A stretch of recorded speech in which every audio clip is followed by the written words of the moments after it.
Welcome to Fear and Greed, business news you can use. Today, Commonwealth Bank boss Matt Comyn hits out at big tech companies and regulators, saying the playing field needs to be levelled out.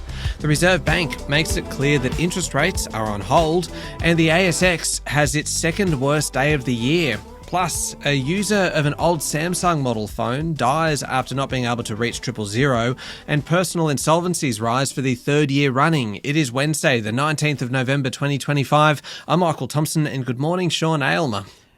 Good morning, Michael. Not exactly the most upbeat start to the show. It certainly is not. The main story this morning, Commonwealth Bank boss Matt Comyn has hit out against the global tech giants and regulators, saying the local lenders are disadvantaged by policy settings which are not necessarily in the national interest. This is quite a whack. It is. Before a House of Representatives Economics Committee yesterday, Comyn was critical of the Reserve Bank's proposal to ban surcharges on card transactions. He also had a crack at the Australian Competition and Consumer Commission, saying it made a mistake 10 years ago when it didn't allow the major banks to collectively bargain against Apple when it entered the payment system here in Australia. Comyn's argument, in short, was that technology is changing the banking landscape, and policymakers could be doing more to support the big lenders, i.e. the big banks. As part of that, payments and the payment system should be considered a critical industry. For example, the banks must ensure there's cash in the economy, they must maintain rural branches. These are uneconomic activities, Comyn said. The banks carry the bill, whereas the other payment providers, Apple, Google, for example, they don't have to worry about any of that stuff. Another example Comyn used was that the Commonwealth Bank could spend $1 billion a year to fight financial crime, scams and fraud, but the tech giants must also pay their fair share, and they don't. That's his argument. Also, local lenders need to hold capital against their loans, not something that global tech companies need to do. In the case of surcharges on cards, the Reserve Bank is penalising domestic banks in favour of global players, according to Matt Comyn. Westpac boss Anthony Miller was also appearing, and he agreed with Comyn, saying there needs to be a level playing field for all of the players. Look, Matt Comyn is a very measured individual. He is, normally. But this was a spirited appearance, is probably the best way to put it. He debated the bank's social licence versus its margins. He also supported the idea of a rural banking levy, which Treasury has been pushing to offset costs for providing banking services in the bush. Do you think, though, that he has a point around the unfair playing field? Because he really did get stuck in on this. Yeah, I mean, yes, he definitely has a point. I mean, like happened in the music industry, the media industry, pretty much every industry, the banks are being disrupted by technology. However, don't forget, the banks still have an enormous advantage over the tech players because they're regulated and they can take deposits. Tech companies can't take deposits. So, for example, everyone's pay pretty much goes into a bank account. That is a big competitive advantage for the banks. The banks can use that money to lend out and make money for themselves. That's a huge competitive advantage. The regulations on banks are either to keep the bank sound or ensure the consumer is looked after. As a result of regulations, the banks are less risky. That confers an advantage.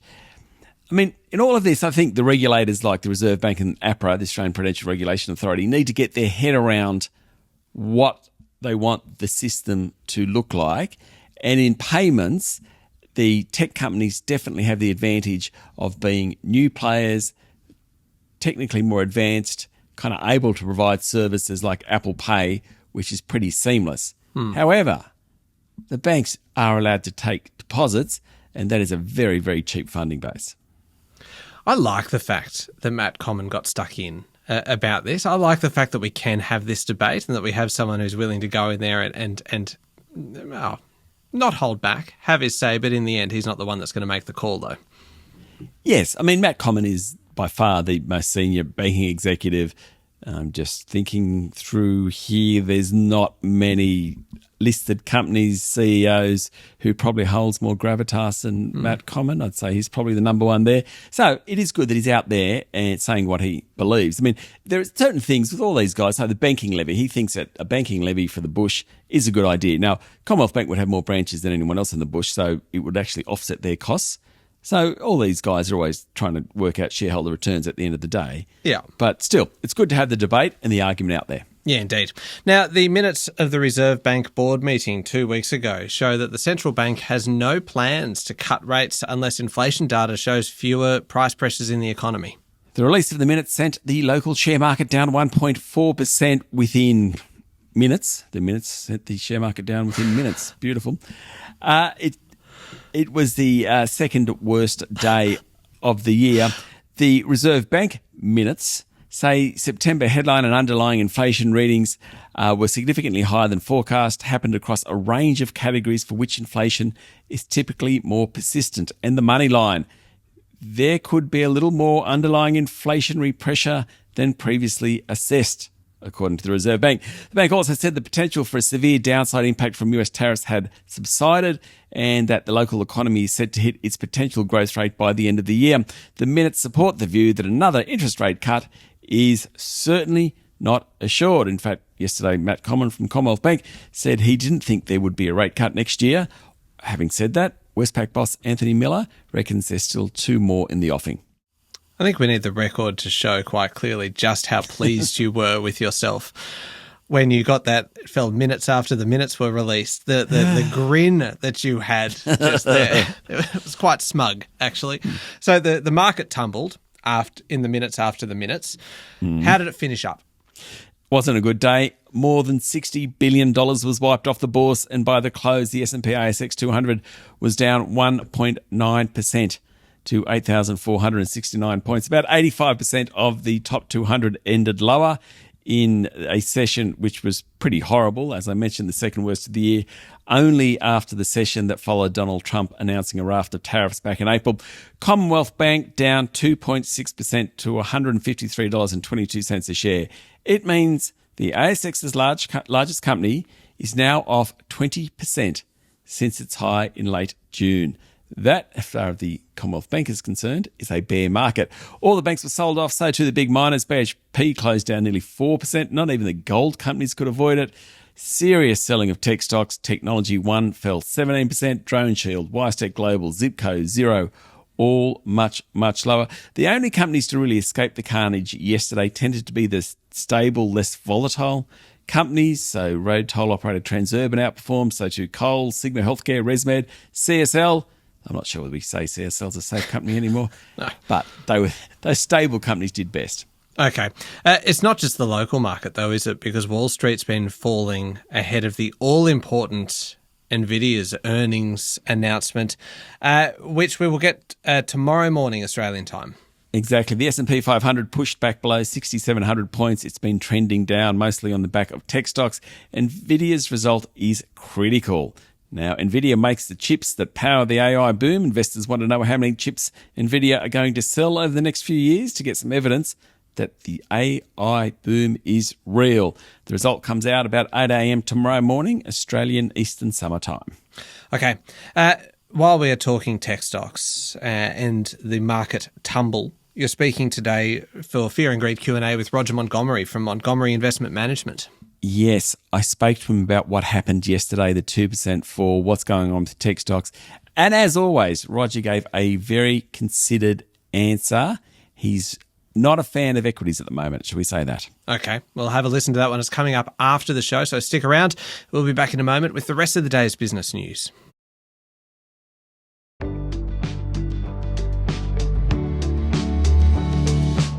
Sean, a user of an old Samsung model phone has died after their call to 000 failed. The customer's carrier, TPG Telecom, said the services on its network were fully operational and there were no outages at the time.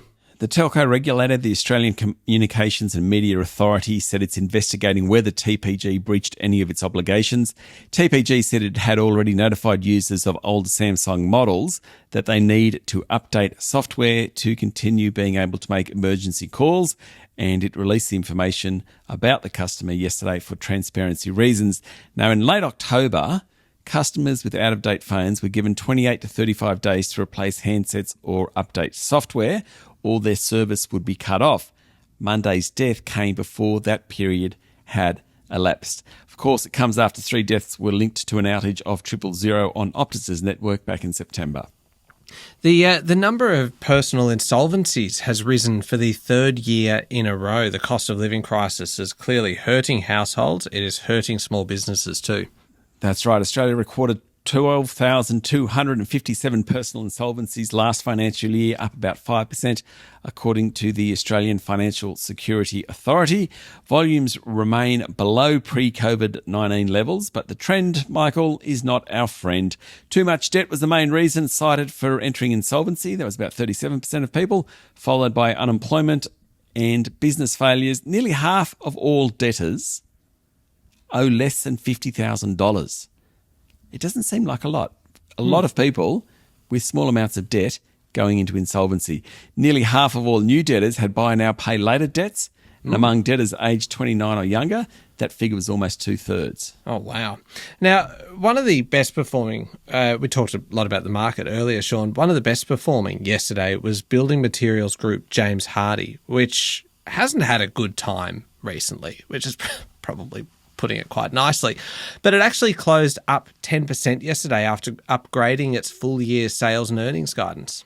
So James Hardie has had a horror run. It's about half the level it was at the beginning of the year. So I think it's important to say when there's good news for James Hardie. Yeah. Of course, the acquisition of US Group ASX drove a 24%. Well, the acquisition of US Group ASX drove a 24% rise in September quarter revenue. Also good momentum in its outdoor living division. Management has always argued that the ASX purchase will pay dividends ultimately. Hopefully, for shareholders' sake, this might be the beginning of the payoff period. Don't hold your breath, but let's hope so. Yeah. Turning to international news now, Sean, the UN Security Council has voted in favour of a US drafted resolution that endorses President Donald Trump's 20-point plan for Gaza. Included in the plan is the establishment of an international stabilisation force to which the US says multiple unnamed countries have offered to contribute. The resolution was backed by 13 countries, including the United Kingdom, France and Somalia, with none voting against the proposal. Russia and China abstained, according to the BBC. Adopting it was an important step in the consolidation of the ceasefire, a spokesperson for UN Secretary-General Antonio Guterres said. Hamas has rejected the resolution, saying it fails to meet Palestinians' rights and demands. Under the resolution, the International Stabilisation Force will work with Israel and Egypt, along with a newly trained and vetted Palestinian police force, to help secure border areas and ensure the process of permanently disarming non-state armed groups, including Hamas, actually occurs. Until now, the police there have operated under the authority of Hamas, but of course, Hamas, under this plan, has no authority. Now, this next one is a worrying development, Sean. Relations between China and Japan are deteriorating as the two powerhouses in the region, they're squabbling over Taiwan. The dispute has been simmering for years and years and years, but most recently it escalated when Japan's new Prime Minister, the very conservative Sanai Takaichi, said Japan could respond to any attack on Taiwan with its own self-defense force. The idea there, Japan would come to Taiwan's defense if needed. Now, a Chinese diplomat made a comment that was considered a threat to Takaichi. Then both countries' foreign ministers lodged protests with each other. Beijing urged citizens to avoid travel to Japan, told students to reconsider studying there. China is Japan's largest source of visitors, so this has been escalating. Now, it is a very serious story. But, go on, but what, Sean? The part yesterday which really grabbed my attention. China has delayed the screening of two popular Japanese films. The first one called Cells at Work, exclamation mark. Fair enough. That sounds exciting.